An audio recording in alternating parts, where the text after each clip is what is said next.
할렐루야, 안녕하세요. 이준 목사 인사드립니다. 자, 오늘 하나님께서 우리에게 허락하실 말씀은 이사야서 4장의 말씀입니다. 단 6절의 말씀, 굉장히 짧은 절을 장으로 하나님께서 하셨는데, 왜냐하면 이거 굉장히 중요한 장이기 때문이다.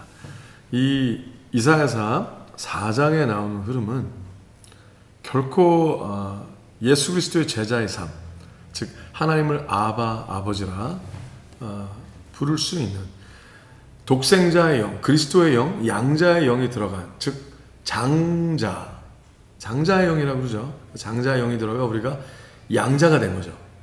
남자나 여자나 하나님의 맏아들의 영의 흐름으로 인하여 예수님을 목자로 섬기면, 예수님을 목자로 섬기는 자의, 즉 예수 그리스도의 제자의 삶에 너무너무나 중요한 점이 이사야서 4장에 있다는 거예요. 자, 짧지만 그렇게 짧게 생각해서는 안 되는 굉장히 깊고 끝까지 상고해야 되는 하나님의 말씀인 것을 누리게 되시길 예수님을 축복하며 기도합니다. 자, 들어갈까요? 이사야서 4장입니다. 그날에 7 여자가 한 남자를 붙잡고 말하기를, 우리가 우리 떡을 먹으며 우리 옷을 입으리니 오직 당신의 이름으로 우리를 칭하게 하여 우리로 수치를 면케하라 하리라. 자, 여기서 그날이라고 하나님께서 정하신 이 그날이라는 것은 모든 거짓이 드러나는 날이에요. 그러니까 이제 모든 화장빨이 다 없어지는 날. 그러니까 이제 뭐 가리려 하고 좀 더 본 모습보다 더 예쁘게 하려 하고, 즉 뭐냐면 민낯이 드러나는 날이라는 거예요. 민낯이 드러나는 날. 그러니까 이제 영적으로 민낯이 드러난다라는 얘기는요, 그가 의지하고 있는 모든 것이 다 드러나는 그날에 7 여자가 한 남자를 붙잡고 말하기를. 이것도 굉장히 재밌죠. 굉장히 시적인, 메타포적인 설명인데요. 7이라는 얘기는, 7 여자라는 얘기는 이제 하나님을 거룩한 지존자의 흐름으로 알고 의지하고자 하는, 그러니까 여성이란 이야기보다는 신랑 대신, 남편 대신 예수 그리스도, 즉 예수 그리스도의 제자의 흐름, 예수님을 곧장 알 수는 없으니까, 하나님을 곧장 따를 수는 없으니까 하나님을 잘 섬기고 하나님의 뜻을 온전히 전할 것 같은 그러한 자를 7 여자라는 개념으로, 하나님의 온전한 이끄심이 필요한 신랑된 예수 그리스도, 남편이신 하나님께서는 영적인 흐름을 설명하실 때 하나님이 남편이고 이스라엘은 그 하나님이 선택하신 여인처럼, 그러나 계속 영적인 간음을 해서 하나님 외에 자꾸 다른 남정네랑 바람을 피는 것 같은 이런 정조를 지키지 못하는 이러한 것을 하나님께서는 이스라엘에게 설명을 하실 때 영적인 간음을 얘기를 하셨어요. 자, 그러한 같은 맥락에 의하여 여기서 7 여자, 즉 교회라는, 또 믿고 싶어하는 그들이 지금 우리에게 온전한 것을 가리키고 인도해 줘서 우리를 하여금 수치스럽게, 즉 하나님과 관계가 없다, 즉 믿는 자가 아니다, 온전한 신앙이 아니다, 진정한 신앙이 결코 아니다가 되어버리면 굉장히 수치스러운 거거든요. 그러니까 그 수치스럽지 않게 하나님의 사람으로서, 하나님이 이끄시는 어떤 선지자적인 개념으로서, 제사장의 개념으로서, 또 어떤 하나님을 진정으로 믿는 자의 종교적인 기본적인 흐름이라도 인정되게 해주라 라고 매달린다는 거예요. 누구든지 그렇게.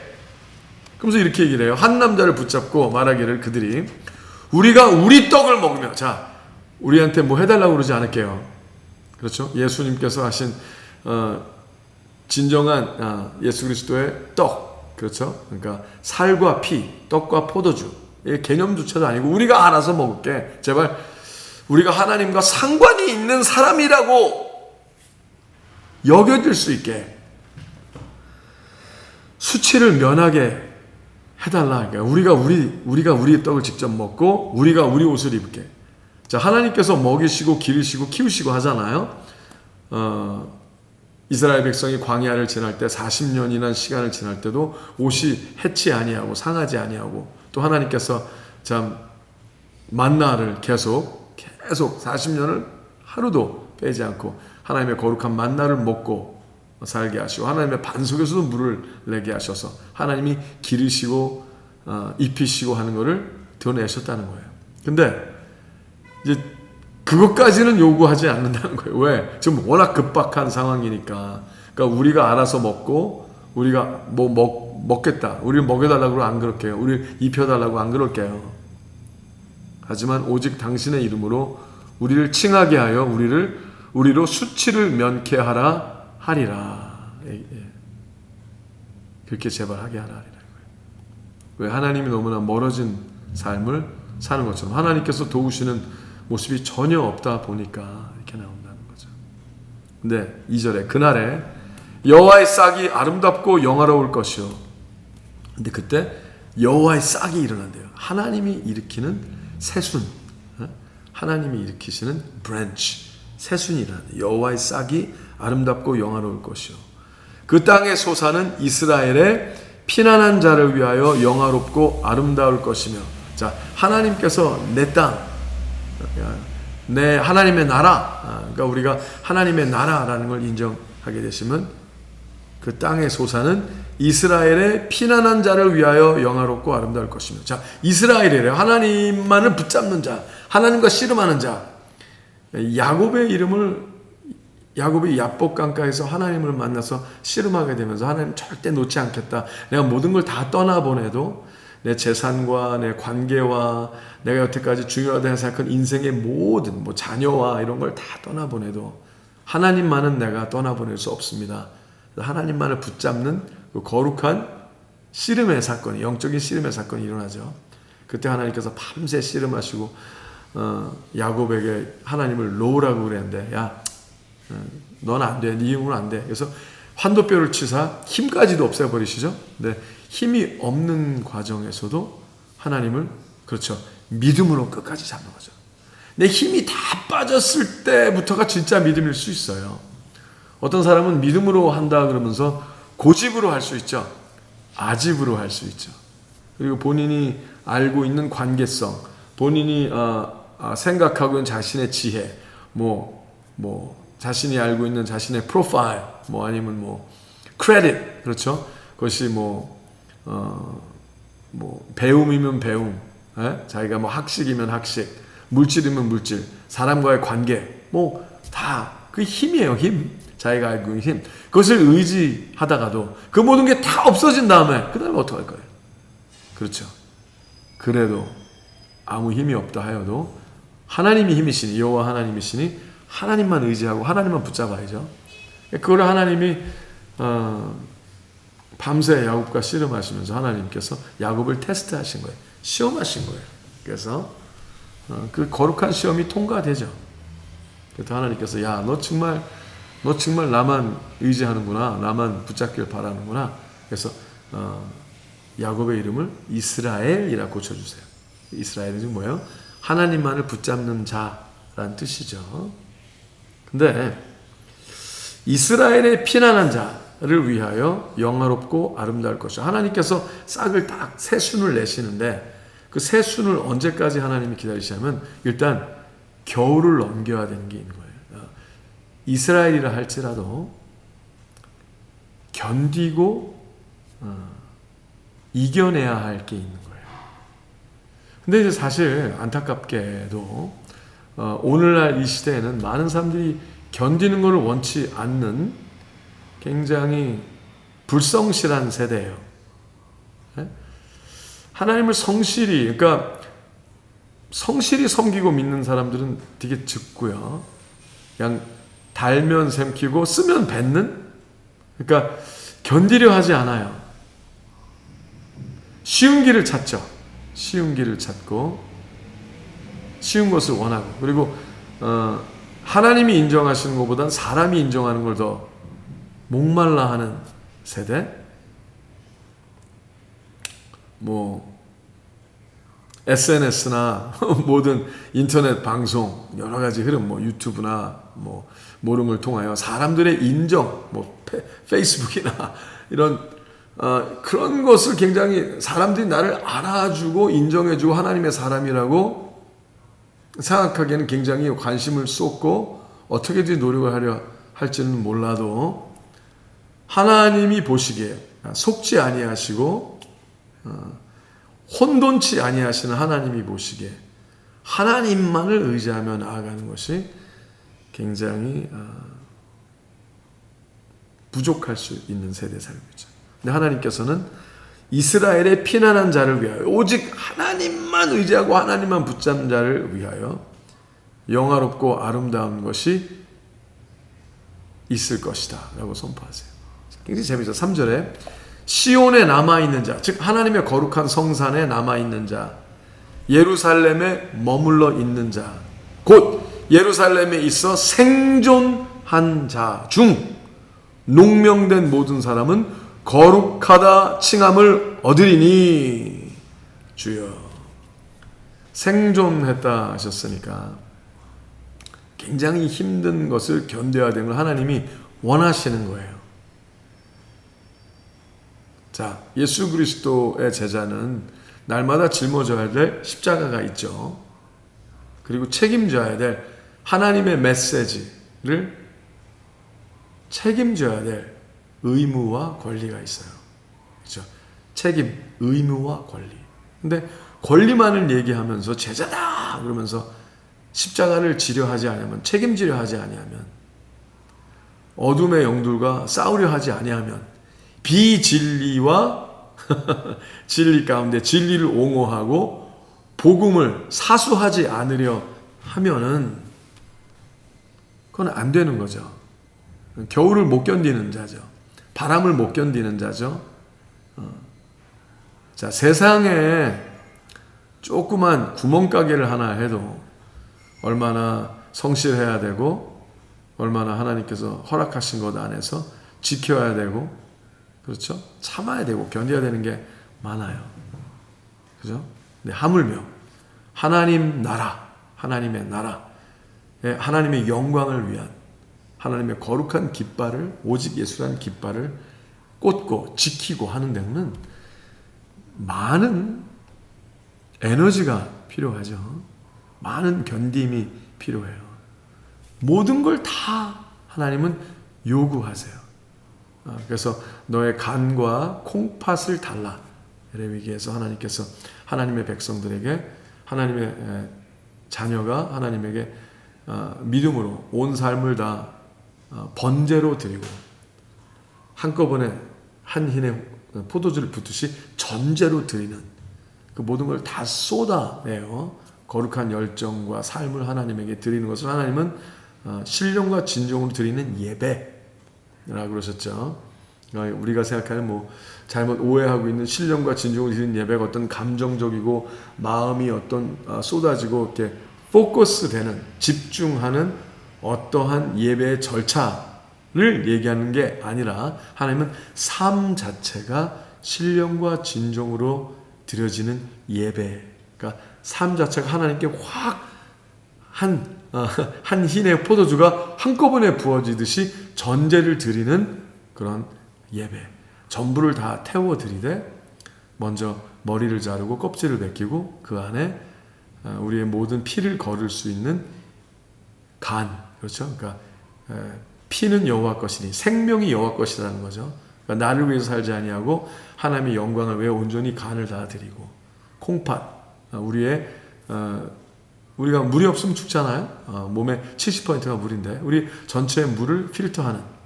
근데 그 뜻은 전에는 내가 나를 위해서, 나 개인의 영광을 위해서, 나 개인의 필요를 위해서 눈물을 흘리고 땀을 흘리고 나를 위해서 쌓아왔어요. 근데 하나님께서는 아니야, 내가 너를 창조한 것은 나의 영광을 위해서 창조한 거야. 그러니까 네가 이제는 나의 마음을 알았으니 나에게 돌아와. 하나님의 마음을 알고 하나님의 돌아오면 그게 회개하는 거죠. 회개하여 내가 너에게 원하는, 내가 너를 창조한 목적대로 살라. 즉 하나님께 순종하며 이 세상의 빛과 소금의 역할을 감당하며 사는 거죠. 그러기 위해서 콩팥, 즉 내 안에 물과 피를 다 흘려서 하나님의 영광을 위해 사는 거고요. 그래서 구약에 물과 피를 흘리는 개념이 계속 설명이 되고, 그 예수님께서 십자가에 매달리셨을 때 창으로 예수님을 확인 사살할 때가 있었죠. 다 돌아가신, 십자가에서 죽으신, 영혼이 떠난 상태, 창으로 옆구리를 찔러서 폐를 뜯어내는 그 확인 사살. 그래서 물과 피가 쏟아지더라 라는, 그것도 굉장히 영적인 의미, 실제이지만 또 동시에 영적인 의미고요. 또 예수님이 죽은 척하고 죽을 뻔했다가 살아난 게 아니라 완전히 죽으시고 장사된 지 사흘 만에 살아나신, 실제로 부활하신 그 약속의 흐름을 우리에게 드러내신 구절이기도 하고요. 또 동시에 십자가를 지라라는 것은 짊어지고 따라가라만이 아니라 끝까지 죽음을 보듯이 끝까지 견뎌야 되는 게 있다는 거예요. 끝까지 지켜야 된다는 게 있다는 거예요. 그래서 만약에 우리가 뭐 믿음이 있다면서 환난을 견디려 하는 어떤 뭐 그것이 뭐 가난이든지 뭐 핍박이든지 여러 가지 환난의 모습이 뭐 하나님께서 허락하신 대로 올 수 있죠. 근데 하나님은 믿는 자에게 원하시는 게 뭐예요? 그렇죠. 견딤이라는 예배를 성공적으로 드리길 하나님은 원하세요. 그러니까 겨울을 날 수 있는 믿음이어야 되는 거죠. 근데 하나님께서는 이제 그 삶을 온전히 행복하게 하시려고 지혜를 주신 게 있어요. 그게 뭐냐?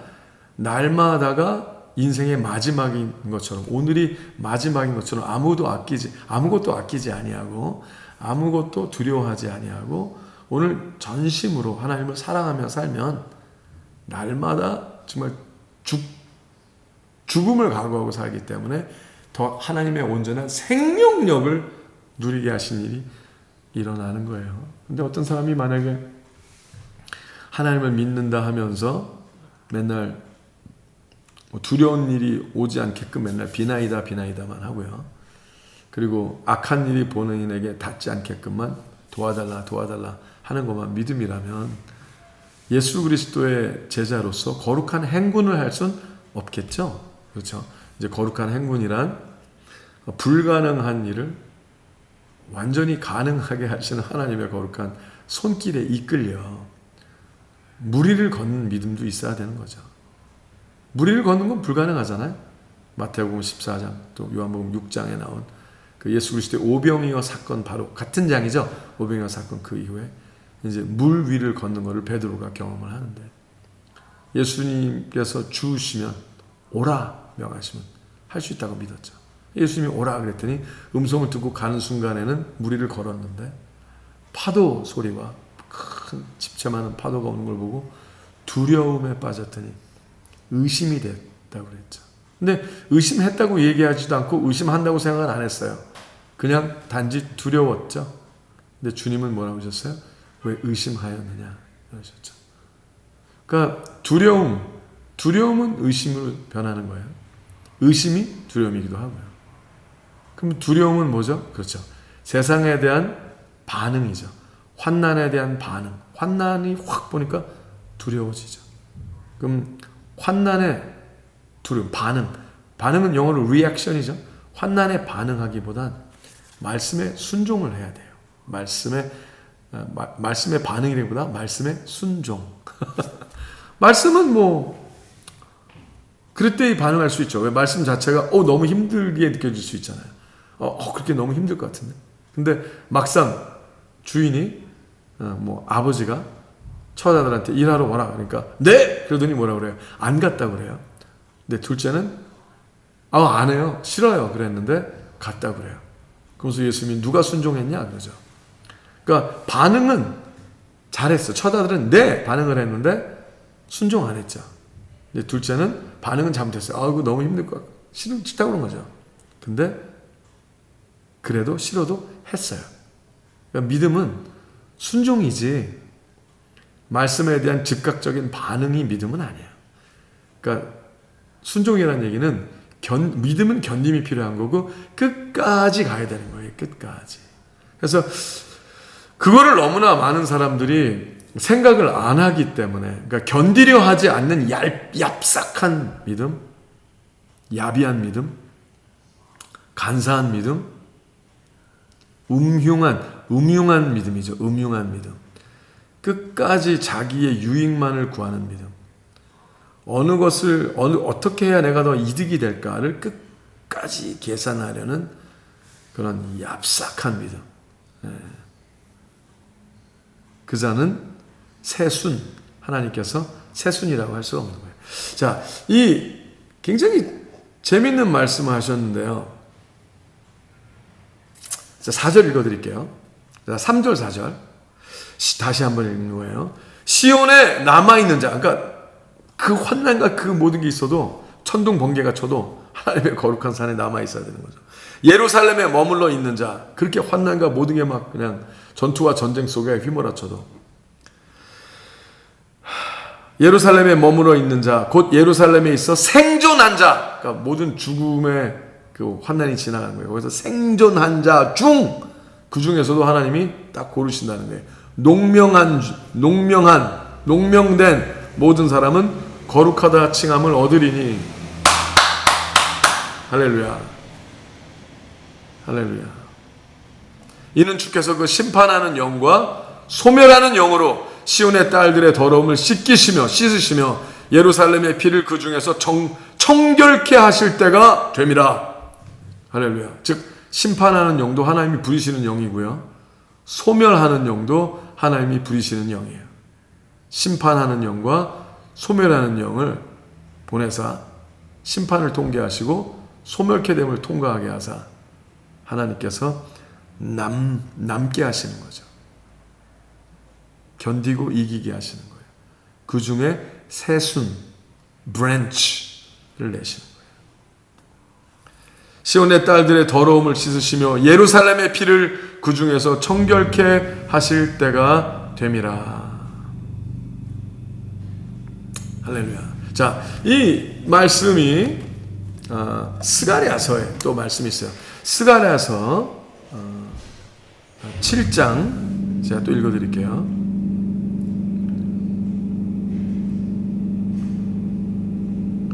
여호와의 말씀이 내게 임하여 이르시되 사로잡힌 자 중, 그러니까 이제 사로잡혔어요. 그러니까 사로잡힌 자 중 바벨론에서부터 돌아온 헬데와 도비아와 여다야가 스바의 아들 요시아의 집에 들었나니 너는 이날에 그 집에 들어가서 그들에게서 취하되 은과 금을 취하여 면류관을 만들어 여호사닥의 아들 제사장 여호수아의 머리에 씌우고 고하여 이르기를 만군의 여호와께서 말씀하시되 보라 순이라 이름하는 사람이, 그러니까 브랜치예요. 그러니까 예수님께서 나는 포도나무요 너희는 가지니, 그러니까 순의 다른, 뭐 영어는 둘 다 브랜치 셋 다, 뭐 요한복음도 그렇고 스가랴서도 그렇고 이사야서도 그렇고 브랜치라고 했어요. 근데 한국말은 이제 새순이라고 부르기도 하고 순이라고 얘기하기도 가지 이렇게 얘기를 하기도 하죠.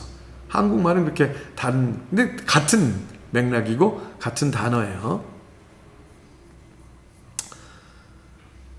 만군의 여호와께서 말씀하시되 보라 순이라 이름하는 가지. 근데 이 말이요 동일하게 의의 나무란 뜻이기도 해요. 너무 재밌죠? 순이라 이름하는 사람이 자기 곳에서 돋아나서 여호와의 전을 건축하리라. 그가 여호와의 전을 건축하고 영광도 얻고 그 위에 앉아서 다스릴 것이요 또 제사장이 자기 위에 있으리니 이 두 사이에 평화의 의논이 있으리라 하셨다 하고. 주여. 그리고 15절에 너희가 만일 너희 여호와 하나님의 말씀을 청종할진대 이같이 되리라 그러셨죠. 자, 또 요한복음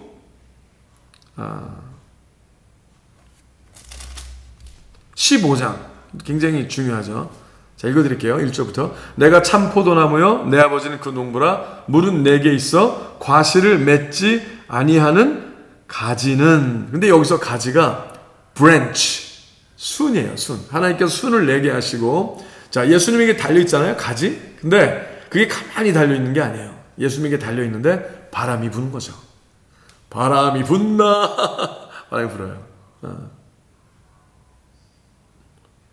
환난이 부는 거예요. 근데 그 예수 그리스도의 가지에 계속 붙어 있어야 되는 거예요. 근데 사람이 만 불어도 확 떨어지는 그런 열매는, 그런 나뭇가지는 이미 벌써 떨어지려고 스스로를 줄인 거죠. 스스로를. 그렇죠? 근데 그러면은 환난과 그걸 견디지 못하는 거예요. 그래서 하나님께서 부리는 거룩한 영이, 그 거룩한 영들이 뭐예요? 하나는 심판하는 영, 하나는 소멸하는 영. 이때로 하나님의 거룩한 가지들을 온전히 열매 맺게 하기 위하여 하나님께서 부리심을 보게 되는 일이 용사들에게는 있는 거예요. 자, 여러분, 바로 여러분이, 당신이, 제가 그 그리스도의 거룩한 용사가 되어 하나님이 부리시는 심판하는 영과 소멸하는 영으로 말씀처럼 시온의 딸들의 더러움을 씻기고 예루살렘의 피를 우리 가운데 청결케 하시는 하나님의 약속의 흐름이 일어나게 되시기를 예수님의 축복하며 기도합니다. 그러니 제발 심판을 피하려 하지 마시고 하나님의 거룩한 환난, 소멸케 하는 영이 있을 때 도리어 담대하고 감사하시고 아싸! 나를 온전케 하신 하나님을 찬양합니다 하는 끝까지 견디는 믿음, 회복되는 믿음, 하나님께서 회복시키는 믿음, 승리하시는 믿음, 그 믿음을 살아가게 되시기를 예수님으로 축복하며 기도합니다.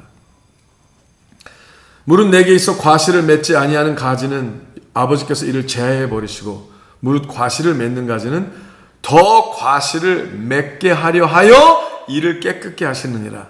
어떻게 해요? 그렇죠. 바람으로. 어떻게 해요? 네. 비로. 어떻게 해요? 폭풍으로.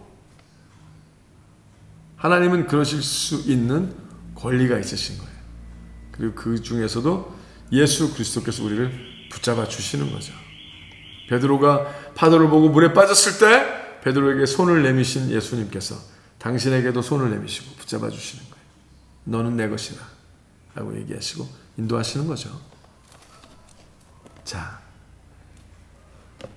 견디고 머물러 끝까지 지키는 하나님의 거룩한 예루살렘이 되시기를 예수님으로 축복하며 기도합니다. 자, 2절 마지막 5절 6절이죠. 읽을게요.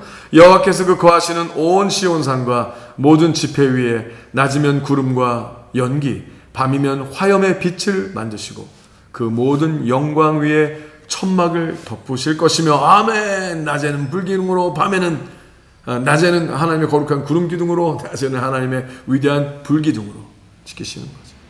또 천막이 있어서 낮에는 더위를 피하는 그늘을 지으며 또 풍우를 피하여 숨는 곳이 되리라. 하나님께서 그 천막을 덮으시고 그 뭐예요? 거룩한 우리가 하나님의 그렇죠. 카버넌트가 되는 거죠. 하나님의 거룩한 성막, 우리의 삶이 하나님의 거룩한 성막이 되는 거예요. 철로 역정 인생의 삶 그 모든 여정이 예수 그리스도와 동행하는 하나님과 동행하는 그 어디나 하늘나라가 되게 해주시고 하나님께서 그 거룩한 천막에 하나님과 동고동락하는 그 삶을 살게 하사 낮에는 더위를 피하는 그늘을 하나님이 허락하여 주시고 풍우를 피하여 하나님의 날개 아래 거하게 하시는 그 일이 오늘도 일어날 것이라고 선포합니다. 견디시고 승리하시고 넉넉히 이기게 하시는 하나님을 행복하게 경험해 나아가시는 온전한 새 예루살렘의 삶을 살아가게 되시기를 예수님의 이름으로 축복하며 기도합니다. 샬롬.